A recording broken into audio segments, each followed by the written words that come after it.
Operation સિંદૂરનો અવાજ બનેલા વિદેશ સચિવ વિક્રમ મિશ્રી ચર્ચાનો વિષય બની ગયા છે અને ટ્રોલર્સે એટલી હદ સુધી તેમને પરેશાન કરી નાખ્યા કે છેલ્લે તેમના સોશિયલ મીડિયા અકાઉન્ટ એક્સને પ્રોટેક્ટેડ રાખવાની જરૂર પડી ગઈ। શા માટે વિક્રમ મિશ્રી ટ્રોલ થઈ રહ્યા છે અને તેમના સમર્થનમાં કોણ આવ્યા છે આ રિપોર્ટમાં જાણીશું। નમસ્કાર, આપ જોઈ રહ્યા છો ગુજરાત તક અને આપની સાથે હું છું સૌમ્યા। ભારત અને પાકિસ્તાન યુદ્ધ વિરામની જાહેરાત બાદ કેટલાક લોકો સોશિયલ મીડિયા પર ભારતના વિદેશ સચિવ વિક્રમ મિશ્રીની ટીકા કરી રહ્યા છે।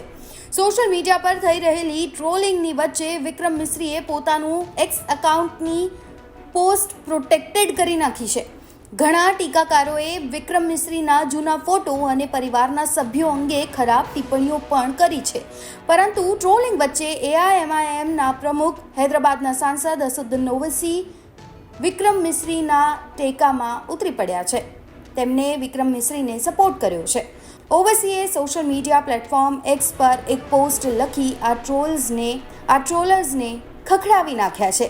હૈદરાબાદના સાંસદ ઓવૈસીએ જે રીતે ટ્રોલર્સને વળતો જવાબ આપ્યો છે, વિક્રમ મિશ્રીનો બચાવ કર્યો છે તેમને, જે દિલ જીતી લેનારું છે। ઓવૈસીની સાથે કોંગ્રેસ નેતા સલમાન અનીસ સોઝે પણ ટ્રોલર્સને ભારે ફટકાર લગાવી છે। અસદુદ્દીન ઓવૈસીએ પોતાની સોશિયલ મીડિયામાં ભારતના વિદેશ સચિવ વિક્રમ મિશ્રીને હાર્ડ વર્કિંગ અને ઈમાનદાર ડિપ્લોમેટ જણાવ્યા છે। ઓવૈસીએ લખ્યું છે, વિક્રમ મિશ્રી એક સભ્ય, ઈમાનદાર અને મહેનતી રાજનયિક છે। આપણા દેશ માટે અથાગ પરિશ્રમ કરી રહ્યા છે। આપણા સિવિલ સર્વન્ટ તંત્રને અનુરૂપ કામ કરે છે। આ યાદ રાખવું જોઈએ કે તેઓને દેશ ચલાવનાર કોઈ પણ રાજકીય નેતૃત્વ દ્વારા લેવાયેલા નિર્ણયો માટે દોષિત ન ઠેરવા જોઈએ।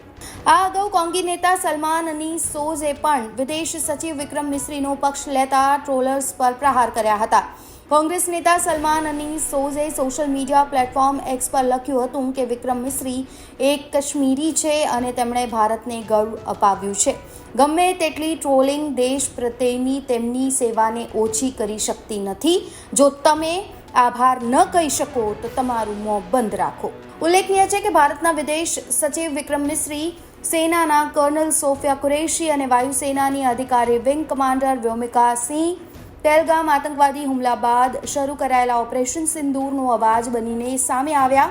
આ ત્રણેય અધિકારીઓએ ગત દિવસોમાં સતત પ્રેસ બ્રીફિંગ કરી સૈન્યના પરાક્રમ ભરેલી કાર્યવાહીની જાણકારી દુનિયાને આપી, પરંતુ જે અચાનક જ યુદ્ધ વિરામની જાહેરાત થઈ છે તેમાં ઘણા લોકો નારાજ થઈ ગયા છે, જેના નિશાન પર હવે આ અધિકારી આવી ગયા છે।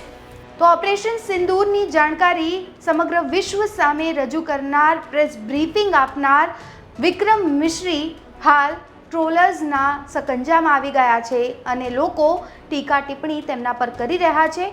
આ સમગ્ર મુદ્દા પર આપના શું અભિપ્રાયો છે અમને કમેન્ટ બોક્સમાં જાણ કરજો। અત્યારે બસ આટલું જ। નમસ્કાર।